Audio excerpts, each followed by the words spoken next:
नमस्कार दोस्तों, स्वागत है एक बार फिर से आपका मेरे YouTube चैनल विदाउट म्यूज़िक मंत्रा में। आज एक बार फिर से बात करेंगे केतु महादशा से संबंधित एक एक्सपीरियंस के बारे में, जो हमें भेजा है मध्य प्रदेश से प्राची जायसवाल ने। और उन्होंने केतु महादशा के दौरान जो ज़िंदगी का तनाव उन्होंने झेला है, अपने शब्दों में उन्होंने व्यक्त किया है। तो ज़्यादा समय न लेते हुए चलते हैं सीधे वीडियो पर और सुनते हैं उन्हीं की आवाज़ में आज का वीडियो। लेकिन उससे पहले एक रिक्वेस्ट एज़ यूजुअल कि यदि आप फर्स्ट टाइम मेरे इस चैनल पर आए हैं तो चैनल को सब्सक्राइब करना ना भूलें और फैमिली और फ्रेंड्स के साथ शेयर भी ज़रूर करें। तो चलते हैं प्राची जायसवाल जी के एक्सपीरियंस की तरफ। हाँ जी, बताइए। जी, मुझे अपनी केतु महादशा के बारे में बताना है। हाँ, जब मुझे केतु की महादशा लगी थी, सबसे पहले उसी यानी लगने से पहले 2 महीने पहले मेरी रोका हुआ था। और उसके बाद जब केतु की महादशा लगी तो उस समय मेरी शादी हुई थी। तो जब मेरी शादी हुई तब थोड़ा सा हम लोगों की 2 फैमिली के बीच में थोड़ी इश्यूज आए थे। उसके बाद भी हमने उसको शादी की नवंबर में। उसके बाद जब मैं शादी करके गई तो वहाँ के लोगों का नेचर काफी चेंज था जब मुझे बताया गया था उसकी तुलना में। केतु की ये दशा मतलब कितना टाइम हो चुका था जब शादी करके? स्टार्टिंग लगी ही थी, केतु में केतु का अंतर ही लगा था। अच्छा, और उसी टाइम पे शादी भी हो गई और आपका वहाँ पे मतलब ससुराल में मतलब जाना जो हुआ? जो केतु की महादशा हुई सबसे पहले तो जब मुझे स्टार्ट हुआ तो मेरे थोड़ा सा स्किन डिसीज और सब प्रॉब्लम शुरू हुआ। उसी बीच हमारी शादी भी हुई। केतु में केतु का अंतर ही चल रहा था उस समय। अच्छा। और फिर जब केतु में शुक्र लगा, जब तक हमारा रिलेशन अच्छा था, खटपट के साथ चल रहा था और जी फिर तो भी सभी ने जो विचार थे वो मिलना प्रॉब्लम दे रहा था। और फिर जब केतु में सूर्य चला, जब मेरे साथ सबसे बड़ी घटना उस समय हुई थी कि मुझे झूठे आरोप लगा के थाने तक लेके गए थे मेरे ससुराल वाले। अच्छा, जैसे आपने बताया कि स्टार्टिंग से ही कुछ एक दिक्कत आना शुरू हो गई थी। अभी शादी होने से पहले ही आपने बताया कि कुछ एक विचार नहीं मिल रहे थे, दोनों फैमिलीज के जो इशू बताया तो जी जी। तो वो प्रॉब्लम ये था कि जब हमारी शादी हो रही थी तो हमारे इन लॉज ने कहा था कि आधा खर्चा हम करेंगे, आधा खर्चा आपको करना है। लेकिन जब शादी जैसी डेट पास होने लगी तो उन्होंने हर चीज करने से मना कर दिया और दिन पे दिन उनकी डिमांडें बढ़ती जा रही थी। रात के यानी शादी के समय ये हो गया था कि यानी ऐसा नहीं पहले कम लोग आएंगे फिर ज्यादा लोग आएंगे, इस चीज को लेकर मेंबर्स को लेके और फिर लेन देन की बातों को लेके थोड़े मनमुटाव शुरू हो गए थे। छोटी छोटी बातें इशू बनने लग गई थी। फिर उसके बाद जब शादी हुई तो डिमांड की गई रात के 1 बजे की राम दरबार चाहिए चांदी का। तो उस समय रात के क्या चाहिए? राम दरबार चाहिए चांदी का। हाँ, यानी लड़की उनके यहाँ का रिवाज होगा जो भी होगा, तो वो मुझे बोले थे रात के 1 बजे की राम दरबार की। तो मम्मी ने बोला कि रात के 1 बजे तक सुनार तो होगा नहीं कि आपको राम दरबार की वो की जाए, मतलब जैसे भी आपको विदाई ऐसी करनी पड़ेगी। फिर मेरी विदाई हुई, फिर मैं अपने ससुराल गई। फिर उन लोगों ने 1 महीना मेरे साथ ठीक ठाक व्यवहार किया। उसके बाद मेरे हर काम में कमियां निकालने लग गए। जो भी बना मेरे से वो मैंने कर रही थी उस घर के लिए, बट वो लोग मुझे अपना नहीं मान रहे थे। मेरी वो सबसे छोटी छोटी चीजों को इशू बना रहे थे, जैसे मेरे पहनावा को लेकर कि इसकी डिमांड ज्यादा है। फिर वो ये चीज बोलने लग गए कि इसको साड़ी पहनने का ढंग नहीं, इस चीज को लेकर लगता टॉन्ट मारने लग गया था कि काम भी नहीं करते बन रहा ये वो। तो हर चीज का मुझे मैं जो कल्चर थी वो गवर्नमेंट जॉब वाली फैमिली के यहाँ से थी और मेरे जो इन लॉ तो बिजनेसमैन थे। तो थोड़ा सा रूटीन में हम लोगों की प्रॉब्लम आ रहा था। अच्छा, बिजनेस फैमिली थी और आपकी जो है जैसे गवर्नमेंट सर्वेंट्स होते हैं वैसे आपका मतलब पालन पोषण वहाँ से हुआ है आपका स्टार्टिंग इनिशियल बेसिस पे। तो और एक्चुअली हमारे यहाँ जो फ्री थे हम लोग, हमारे यहाँ से बहुओं के साथ इतना वो नहीं किया जाता था। घर में बेटी रहती है, बहू रहती है, वो सम्मान ही एक जैसे ही रखा जाता है। लेकिन उन लोगों में था कि पहले उन्होंने बोला कि हम राजस्थानी, लेकिन हम राजस्थानी कल्चर को नहीं मानते। बट फिर बाद में जब मैं वहाँ करने गई तो सिर्फ पल्ला नहीं रखा, सिर्फ पल्ला तक भी बात मैंने मान ली। लेकिन घूंघट रखो, तुम्हारा बॉडी दिख रहा है, यहाँ से साड़ी पहन ली। तो इस चीज को लेके मेरे ससुराल वालों ने खासकर से ससुर और सास ने इस चीज को बहुत इशू बनाया। फिर धीरे धीरे उनने हर चीज को, जैसे खाना बनाना मेरा काम था, था, झाड़ू पोछा करना जो भी था वो मैं कर रही थी। लेकिन उसके बाद वो दिन का भी जो काम होता था, जैसे फ्री टाइम होता था तो मैं जहाँ आराम करने जाती थी तो फिर वहाँ पे प्रेस कपड़े ला दिए जाते थे, मैं एक्स्ट्रा काम करवाया ही, दिन भर काम करवाते थे वो लोग। तो मैं उनको समझ नहीं पाई। फिर धीरे धीरे जब केतु अपने उस पर लगे, शुक्र पे था, जब तक हम हस्बैंड वाइफ के बीच रिलेशन ठीक था, एडजस्ट कर रहे थे एक दूसरे के साथ। जैसे ही केतु में सूर्य की शुरुआत हुई तो वो हम दो के बीच में भी काफी खटपट होना शुरू हो गई। फिर उस बीच में मुझे बार बार जैसे मैं मायके आई रक्षाबंधन या बहन की शादी के समय तो मुझे लेने ही नहीं आते थे, और जैसे मैं अपने घर आती थी तो लड़ाई झगड़े शुरू हो जाते थे हम हस्बैंड वाइफ के बीच में, और वो मेरे से बात करना बंद कर देते थे और हर जगह से मुझे ब्लॉक कर दिया करते थे। और यही चलता था। अगर मुझे जाना भी हो मेरे ससुराल तो मुझे अपने मम्मी पापा के पैसों से ही जाना पड़ता, रहना भी हो तो मुझे अपने, ये नहीं बोल सकते हैं कि अगर मैं उस घर में रह रही हूँ तो जीरा नमक भी मेरे मायके से आता था, लेकिन वो लोग बोलते थे कि यहाँ पे बहुत महंगा है, ऐसा है वैसा है, और टोटल मेरे घर से आती थी। और मैं वहाँ जो रहती थी वहाँ पे जो पहनना ओढ़ना रहता था वो भी मेरे मम्मी पापा ही मुझे दिला रहे थे। ये सारी कंडीशन थी। और मुझे 10 बाय 10 के कमरे में रखा जाता था और फिर बोलते थे किसी से मिलना नहीं है तुमको, तो किसी से मिलने नहीं देना। फिर लोगों को ये बोलना कि वो कमरे से बाहर ही नहीं आती, वो किसी से मिलना ही नहीं चाहता, उसका व्यवहार ही ऐसा कि वो किसी से मिलती नहीं है। तो इस चीज को लेके उन लोगों ने लोगों के बीच में मेरे लिए इस तरीके से भर दिया था कि लोग मुझे ही नेगेटिव समझते थे और ना मुझे किसी से बोलने देना। और एक्चुअली मेरी शादी जहाँ हुई थी वहाँ पे लैंग्वेज प्रॉब्लम सबसे बड़ा इशू बना था कि मुझे वहाँ की लैंग्वेज नहीं आती थी, तो वो चीज इशू बन गया। फिर वो लोग जो जिसको बोलते थे वो वही समझता था और मुझे बोल दिया था कि आपको किसी से मिलना नहीं है, किसी से बात नहीं करना है। और यही प्रॉब्लम शुरू हुआ था वहां से। धीरे धीरे जब ये चीज बढ़ने लगी, फिर जब मेरे हस्बैंड मुझे घुमाने लेके जाते थे तो एक्चुअली मेरे को जो मेरे मायके से गोल्ड मिला था और जो एक चांदी के सामान मिलते हैं, हम लोग में यूपी का रिवाज है चांदी के बर्तन देना, तो वो सब मेरी दीवान के नीचे और अलमारी के अंदर सेट था।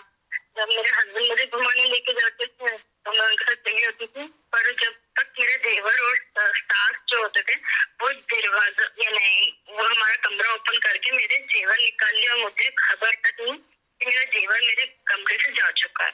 और फिर मैंने इतना मैंने कभी सोचा नहीं था कि मैं वहाँ गोल्ड पहनती नहीं थी, तो उन लोगों ने निकाल लिया। फिर जब खेतों में सूर्य के बीच में आया पेड़, तो फिर एक दिन ऐसा हुआ कि मेरे को इन्हें उकसाया जाता था कि लड़े झगड़े या कुछ भी करे, तो उस चीज को लेके वो सब जन उकसाते थे मुझको।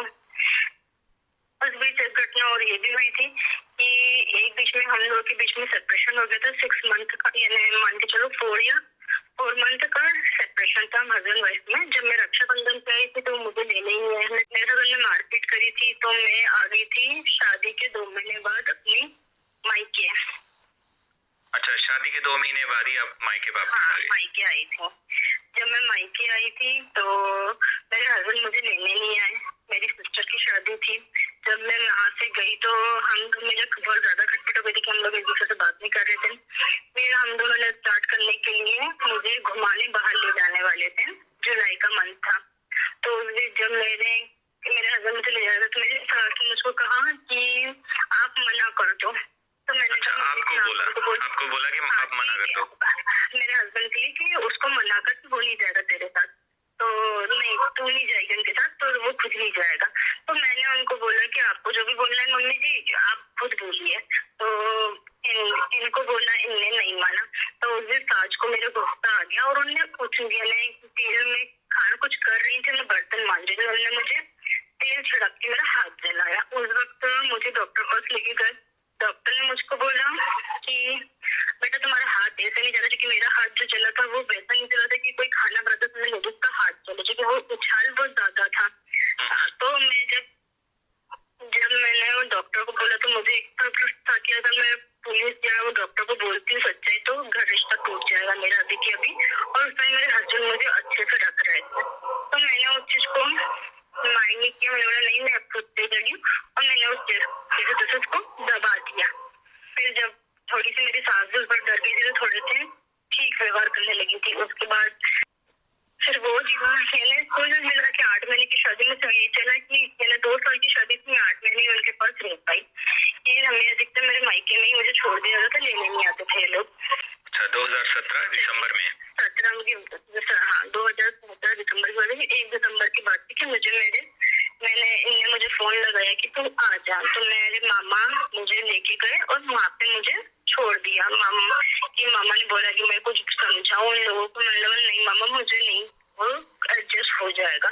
तो उस बीच मैंने ये चीज छोड़ के मेरे मामा को मना कर दिया कि आप वहाँ पे कुछ भी मत बोलना, घर बिगड़ा ऐसे कुछ भी मत बोलना मामा आपने।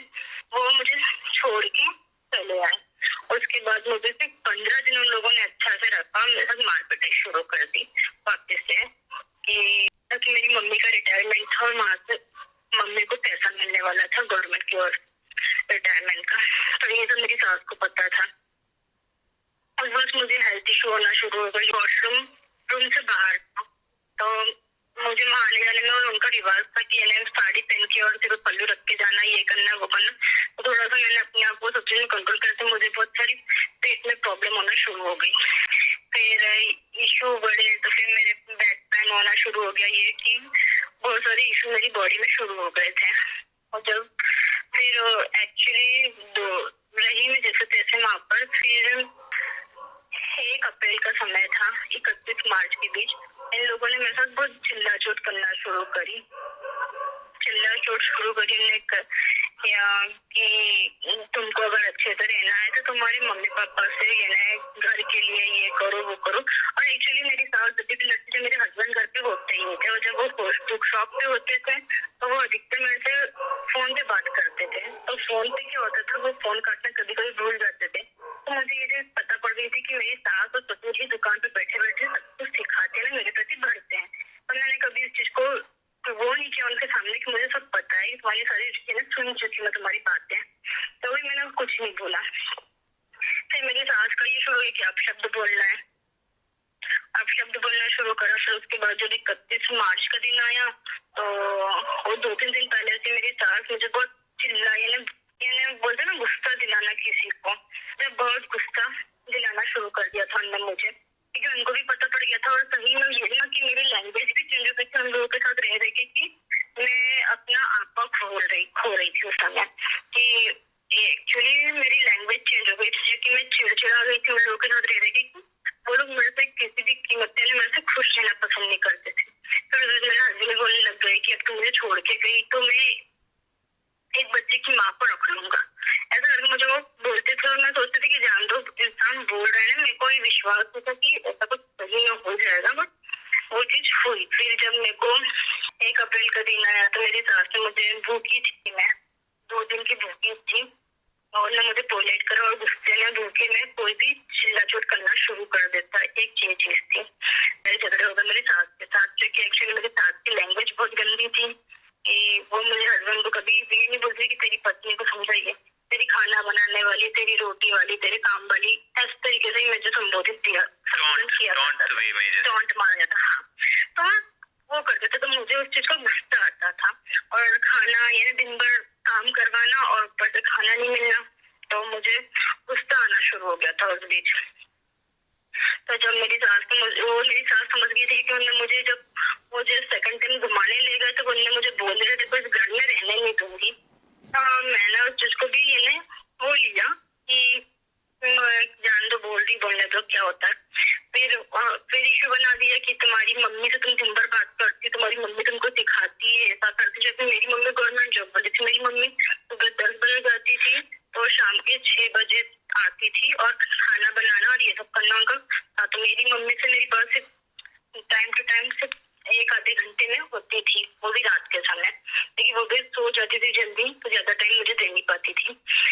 तो उन्होंने उस चीज को इशू बना के मेरे हस्बैंड के कान भरे। फिर इतना लड़ाई झगड़ा हो गया कि एक समय ऐसा आया कि मेरे हस्बैंड मेरी सास गेट पे खड़े होकर मुझे मार खिलवाती थी, और ये मारते थे मुझको। तो फिर ऐसे 2-3 बार मेरे साथ हो चुका था कि मेरे साथ मारपीट हो रही है।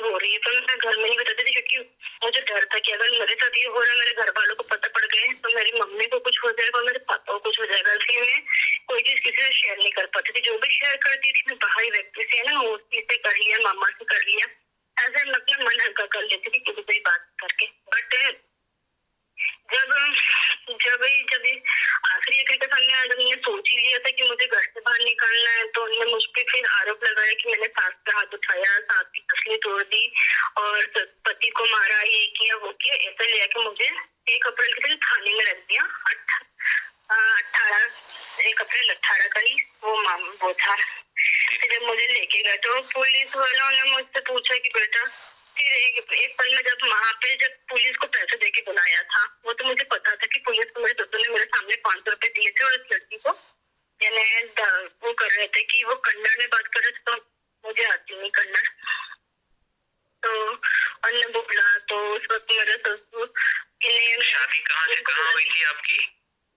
मेरी शादी दौर से बेंगलोर। ठीक है। तो उस बीच क्या हुआ, मेरे को सबसे ज्यादा प्रॉब्लम वहाँ पे ये हो रहा था कि मैं किसी से अपनी मन की बात नहीं शेयर कर पा रही थी कि मैं किसको बताऊं कि मेरे साथ इन्होंने क्या किया। और वो कन्नड़ में सब यानी उनकी पहचान थी, तो वो नेतागिरी में भी थी और मेरे वहाँ कोई जान पहचान वाला नहीं था वहाँ पर। जब मुझे थाने लेके गए तो वहाँ पे इन लोगों ने अपना स्टेटमेंट चेंज कर दिया कि मैं फांसी लगा रही थी। तो फिर मैंने कहा, जब वहाँ के जो बैठते हैं अंकल टीआई, उन्होंने पूछा कि बेटा तुम फांसी लगाना चाहती हो? नहीं अंकल, मैं नहीं लगाना चाहती, मेरी मम्मी पापा की इकलौती लड़की है, अगर मैं फांसी लगा लूँ तो मेरी मम्मी पापा का क्या होगा? तो मैंने मेरे को बोला कि ये लोग तुम्हारे साथ कुछ करते हैं। तो मैंने उनको बोला कि इन लोगों ने मुझे मारपीट करी मेरे साथ कल रात को 31 मार्च 2018 में, और ये लोग मुझको टॉर्चर कर रहे हैं बहुत दिनों से।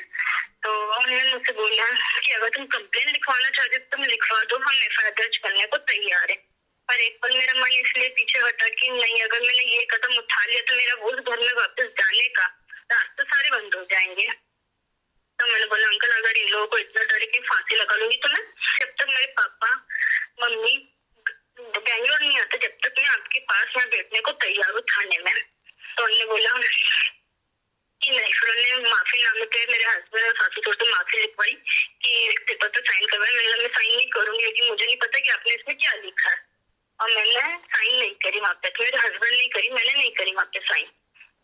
उसी लैंग्वेज में होगा ना, वो कन्नड़ लैंग्वेज में होगा जो पेपर पे। हाँ, लैंग्वेज कन्नड़ थी और कन्नड़ मुझे आती नहीं, वो क्या बोल रहे हैं, क्योंकि मुझे इतने दिन रहा थी कि एक्चुअली मैं वहाँ पे रही नहीं। मेरी शादी को 2 साल होने में आए थे ना, 16 में हुई तो 17 में, और भी सिर्फ उसमें भी 6 महीने या 7 या 8 महीने बस, उससे ज्यादा मैं रही हूँ उस घर में। लेकिन वो मुझसे लड़ाई झगड़े करते हैं कि वो मुझे मायके भेज देना, मायके भेज देना, लेने ही नहीं आना। और जब मैं जब मैं जाऊंगी तो मुझे हल्दी मिर्ची सब मुझे मेरे घर से लेके आना पड़ता था कि मैं खाना बना लेती थी, तो तुमसे खाना बनाते नहीं आ रहा, तुमको ये नहीं आ रहा। तो फिर मुझे मम्मी बोलती थी सारी मसाला यहाँ से लेके आ, ये बनावा पे ले आता। वो लास्ट का बताइए, वो जो हुआ था, जो आपका शायद वो ज्वेलरी छीनी गई थी, मंगलसूत्र छीना था। हाँ। जो आप और बहुत मुश्किल से पुलिस ने निकाला आपको वहाँ से, घर से। वो चीज ये थी कि जब मैं थाने पहुँच गई थी, उसके बाद मुझे नहीं, मुझे लेके गए थे ये लोग। नहीं, एक तो आपने बताया ना वो कि पूरी वजह से बैठना पड़ा जब तक आपके पेरेंट्स नहीं आ गए वहाँ पे। हाँ, जब तक वो सब मैं खुद नहीं गई थी वहाँ पे, मुझे लेके गया कि मैंने सास के ऊपर पुलिस घर आई थी, पुलिस मुझे लेके गई थी थाने। अच्छा। वो था। फिर मुझे वापस माफी मांगी उन लोगों ने साइन किया था, वो कन्नड़ में मुझे नहीं पता, मुझे लेके आए। फिर मैं इतनी डर गई थी कि मैं को ये था कि कोरे कागज पे साइन करना है। अब ये लोग लेके आए नया कि अभी घर तो आ गई है, और तो मुझे बोला गया कि कोरे कागज पे तुम साइन कर दो। तो मैंने बोला मैं कोरे कागज पे किसी भी हाल में साइन नहीं करूंगी आपसे। जब कोरे कागज पे साइन की बात आई तो मैंने मना कर दिया था। वो लोग बैठे थे, वो मुझे खाना भी ऑफर कर रहे थे, लेकिन मैं खा नहीं पाई क्योंकि उसमें क्या मिलाया क्या नहीं मिलाया। यही चीज थी कि जब 31 मार्च की दुर्घटना तो उन लोगों ने मारपीट की, जो भी किया, मेरे साथ जेवर छीने, मेरे मायके के जेवर पूरे छीन लिए थे उन लोगों ने। अब बोल रहे थे कि तेरे माँ बाप को देंगे। फिर जब मेरे माँ बाप 1 अप्रैल को आए, 2 अप्रैल को आए थे मम्मी पापा, मेरे भैया और मम्मी आए थे 2 अप्रैल। नेक्स्ट डे भी नहीं, क्योंकि अगर एक दिन जब 31 मार्च के दिन मैंने मम्मी पापा को फोन लगाया, वो फोन नहीं लगाया था। मैंने क्या किया था, इन लोगों ने मेरे को मारपीट कर रहे थे बहुत जोर से, तो मेरा गला पकड़ा हुआ था इन लोगों ने। तो मैंने क्या किया, सेल सॉल्व करके मैंने मोबाइल क्या बोलते हैं पलंग पलंग के नीचे डालता है कि मेरे मम्मी पापा को आवाज देता है कि मेरे साथ कुछ हो रहा है। तो फोन चालू करके मैंने फोन अंदर दीवान के अंदर डाला था, तो वहां से सब क्लियर उनको सुनाई दे रहा था कि मेरे साथ मारपीट हो रही। तो मेरी मम्मी घबरा गई। अब बैंगलोर से वहां जाने का 36 घंटे का रास्ता, फिर फ्लाइट की एक दिन फ्लाइटिंग पर मैं निकला, फिर फ्लाइट को मम्मी आई तो 2 अप्रैल को आई थी मम्मी मुझे लेने। जब लेने आए तो इन लोगों ने कि घर के अंदर बंद कर लिया था, मम्मी साथ मुझे जाने नहीं दिए, मैं घर के कमरे में बंद कर दिया था इन लोगों ने। फिर ये कमरे में बंद करके मम्मी और भैया को बंद कर लिया कमरे के हॉल के अंदर की, तेरी मम्मी को हम मारेंगे। तो मुझे वहाँ के डीएसपी में बात हुई थी मेरी उनसे, तो उन्होंने मुझे वो एक सेपरेट नंबर दे के रखा था कि बेटा तुमको कुछ भी प्रॉब्लम हो तुम मुझे इस पर कॉल करोगी। तो जब उन्होंने किया, और हर 15 मिनट में मेरी गाड़ी तुम्हारे घर के पास से घूमेगी, तुमको सिर्फ खिड़की के पास बैठे रहना है, और कुछ भी हो तो तुम मुझे कॉल करोगी। उन्होंने मुझे ये चीज क्लियर करी। तो मैंने क्या किया कि मैंने अंदर का दरवाजा बंद करके मैं चुपचाप बैठी रही जब तक मेरे मम्मी पापा नहीं आए वहां पे लेने मुझे। तो वो मेरे को तीसरा दिन तक मैं भूखी थी उस घर में, और पेपर पे साइन करवा रहे थे। तो मैं कमरा दरवाजा खोल ही नहीं रही थी कि अगर इन्हें 1% अगर पेपर पे साइन करवाया, ये भी लिखा कि मैंने सुसाइड किया, जो भी नोट लिख सकते थे वो पूरे पेपर साइन करने पर। तो मेरा मन था कि नहीं, मैं साइन नहीं करूंगी, भले कुछ भी हो जाए। फिर उन्होंने मुझे बोला कि चल पेपर पे साइन नहीं कर दो, इतना लिखते कि तेरे हमारे दोनों जगह के जेवर तेरे घर तेरे पास है, बस इतना लिखे तो साइन कर। तो मैंने मेरे जब जेवर मेरे पास है ही, मैं क्यों लिखूंगी, मुझे लिखना ही नहीं है। फिर मैंने बस मेरे को बोला कि मेरी मम्मी पापा ने ये बोल दिया था कि बेटा मर जाना लेकिन स्कोर पेपर साइन करके मत जाना, कुछ भी हो जाए। एक रुपये ये था मेरे पास कि मैं भूखी प्यासी बैठी हुई थी, तो बस मुझे बोल दिया था कि साइन नहीं करोगे तुम कुछ भी करके। मैंने साइन नहीं किया जब तक मेरे मम्मी पापा नहीं आए। जब वहां पे आए मम्मी पापा, फिर जब मम्मी पापा को मारने की बात आई, फिर जब ये चीज हुई थी कि मम्मी ऊपर हाथ उठाने वाली थी, जब मैंने पुलिस का अंकल को फोन लगा कि अंकल मुझे यहाँ से निकालो, ये मेरे मम्मी पापा को मार रहे हैं, भैया और मम्मी को। तो इन लोग इतने में जैसे ही सब कुछ उन्होंने करा कि मेरी सास मारने सबका इन्होंने पूरा मूड बना लिया था, तो उन्होंने गेट ठोका। तो फिर उन्होंने पूछा कि पुलिस कहाँ से आई, मैंने बोला पुलिस मैंने बुलाई थी। तो पुलिस वालों को देख के लोग उनके स्वर बदल गए कि नहीं हाँ लड़ाई झगड़े घर के आपसी मामला है, हम घर के अंदर निपटा लेंगे। तो पुलिस वालों ने बोला कि अगर आप कंप्लेन करना हो तो, फिर मैंने बोला नहीं अंकल मुझे कोई कंप्लेन नहीं करनी है, बस मुझे यहाँ से निकाल दो, ये लोग मेरे मम्मी पापा को मार रहे हैं। तो फिर जब हम लोग निकले तो पुलिस ने पूरा मेरा बैग चेक हुआ ऑन कैमरा कि मेरे बैग में कुछ भी नहीं है, जो भी गोल्ड वोल्ड इन लोगों ने पुलिस वालों ने चेक की ये जेवर लेके भाग रही है, ऐसा कुछ मेरे ससुर का मेरे ऊपर वो था आरोप। तो पुलिस वालों ने सब खुलवाया, मेरी चेकिंग करी कि कुछ भी नहीं है उसके पास, जो कपड़े मैं अपने मायके से लाई थी वही पिक किए थे मैंने, बाकी कुछ भी नहीं था। हमने कहा, फिर इन लोगों ने बोला कि हम आपस का मामला है, अभी कुछ दिन के लिए ले जाओ, हम आएंगे, हम बैठ के बात करेंगे कि क्या प्रॉब्लम है। फिर जब मुझे मेरे मम्मी पापा ले आए आ गए, फिर मैं बहुत मेंटली डिस्टर्ब हो चुकी थी, ना डिप्रेशन में थी। अभी कितना टाइम हो गया आपको, कितने साल निकल चुके हैं केतु महादशा के? मुझे केतु की महादशा खत्म हो गई सितंबर में। अच्छा, तो इससे पहले जो मतलब कुंडली वगैरह मिलाई थी आपने शादी से पहले? हाँ मिलवाई थी, और वो 4 से 5 पंडितों ने मिलवाई थी। और वो सही मिली थी? गुण मिले थे हम लोगों में, 28 गुण मिले थे हम दोनों पे। अच्छा, दोष कोई नहीं था? हाँ, पर कुछ लोगों ने मना भी किया था, कुछ पंडितों ने भी धोखा होने के चांसेस हैं, आप अभी मत करिए इसकी शादी, 28 साल की हो जाए उसके बाद उसके लिए लड़का देखना तो आपको मिल भी जाएगा, और अभी अगर आप कर रहे तो आपको धोखा मिलेगा। अच्छा, और खुद का आपका विश्वास था एस्ट्रोलॉजी में? एस्ट्रोलॉजी को नहीं मानती थी। अच्छा, तो बहुत सारे चीजें उपाय करना शुरू करते जब हमारे वैवाहिक जीवन खराब होता है, तो हम वो चीज भी करते हैं। अच्छा, तो आप विदाउट म्यूजिक मंत्रा चैनल के बारे में कुछ बोलना चाहेंगे? जी हाँ, मैं ये बताना चाहूंगी, जब केतु की जो वीडियो देखी थी मैंने, तो उसमें जो केतु की वीडियो का जितना भी आपने बताया वो टोटली मेरी लाइफ लाइफ से पूरा की पूरा मैच हुआ, जो जो भी बताया। तो वो चीज थी कि हाँ ये चीज जैसे फिर मैं आपके वीडियोस देखना शुरू कर दी कि मुझे यहाँ से कुछ मिलेगा अपनी आगे की लाइफ में निर्णय लेने की, क्या निर्णय लेना है और कब लेना, इस सब चीज का मुझे नॉलेज अच्छा खासा मिला। आपका एक्सपीरियंस शेयर करने के लिए आपका बहुत बहुत धन्यवाद। Thank you. तो दोस्तों ये था आज का वीडियो। आई होप कि वीडियो आपको अच्छा लगा होगा। चैनल को सब्सक्राइब करें और वीडियो को इसी प्रकार देखते रहें और शेयर भी करते रहें। वीडियो देखने के लिए आपका बहुत बहुत धन्यवाद।